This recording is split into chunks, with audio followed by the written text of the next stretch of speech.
Hello, my name is Kirill Kasatkin. I am 19 years old. I am a third-year law student of Udmurt State University. What can I say about my work experience? In May 2010, I got a job as a waiter in the cafe Pizza House. It was a really great job. Thanks to work, I met new people, new friends.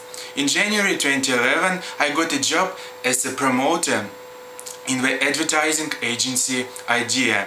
It's very interesting work. This work develops personal qualities such as sociability, responsibility and initiative.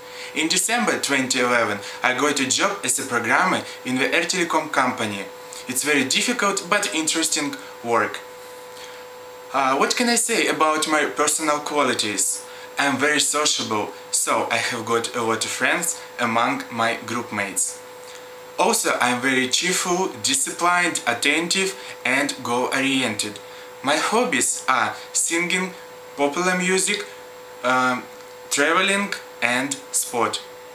Also, I go to the pool twice a week. In my spare time, I like to go for a walk with my friends and go to the cinema. I really want to visit the USA because I want to get work experience and a nice trip in the USA, improve my English and meet new people from foreign countries. I really want to work in your company and get new experience. Thank you for your attention. Have a nice day. Goodbye.